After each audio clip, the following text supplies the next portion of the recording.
Follow me on Instagram, Snapchat, and Facebook for any updates in between videos. The flip that I had been using to record my videos for the past 2 years died, and I had to get a new camera, which is way fancier, and I had a hard time learning how to use it. Thank God for my husband, who stayed up with me till 2 a.m. while filming this look, and this is what I came up with. So if you're interested in seeing how I achieved this look, just keep on watching while I stumble through this first video with the new camera. So we're having this kind of like a green matte smoky eye with some browns and stuff in the crease. I started by doing my face, and I used the Maybelline Fit Me foundation and concealer. Foundation is in 110 and concealer in 15, and I used the Rimmel Stay matte powder to set that foundation. I used the Real Technique stippling brush and the e.l.f. powder brush to apply my foundation. I used the stipple brush to apply it, and then the foundation or the e.l.f. Powder brush to just kind of set it. And that was my powder brush that I showed you, was from BH Cosmetics. And here I'm drinking coffee at 2 a.m. going a little crazy. Started with this kind of like a peach nude tone, and I'm applying it in my or above my crease as my transition shade.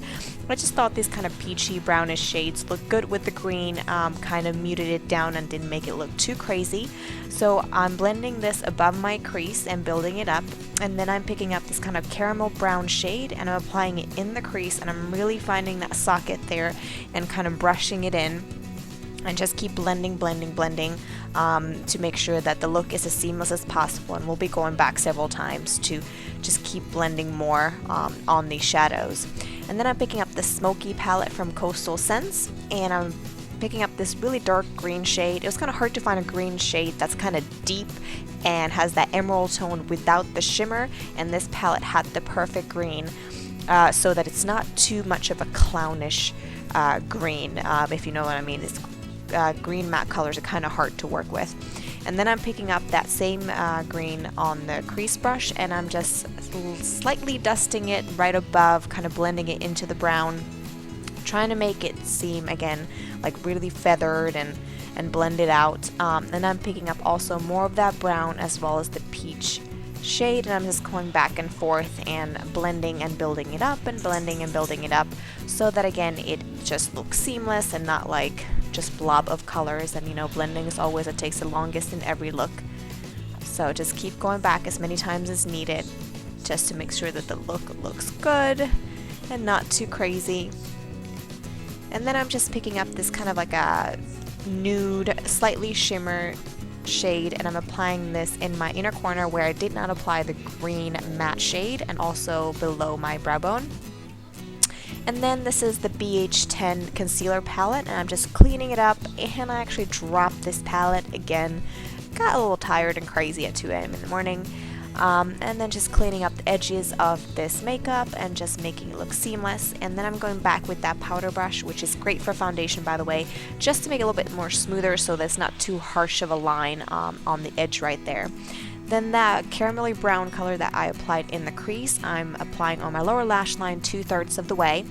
And then I am picking up that peachy shade that was my transition color, and I'm applying that closer to the inner corner of my eye, just creating like a gradient look on the lower lash line. Then I'm just curling my lashes and applying my favorite mascara ever, which is Maybelline Falsies in Waterproof Black, the original. And then I'm going in with false lashes, of course. What is life without false lashes, or any of my makeup looks actually? And these are plastic lashes from eBay, so they're harder to work with than human hair lashes, but they are very long lasting because you can use them several times, and they're very dramatic, as you can tell. Then my camera battery died, so again, in this whole test trial of videos, this is the shade that I applied as my contour shade, and this is an angled blush brush from e.l.f. It's really good for contouring, and I applied it below my cheekbones and kind of all over my forehead, just on the top there. And then I'm going in with this kind of peachy nude blush as well. You want to stay away from kind of pinks and really darker reds, because again, those will kind of with the green easily make you look kind of like a clown. And this is Essence eyeshadow in Cappuccino Please. It is an amazing highlight shade. It's that perfect kind of very light gold with a white undertone instead of like a super gold one. And then going with the L'Oreal lipstick in 800 in the nude, which is again kind of like a brownish matte shade.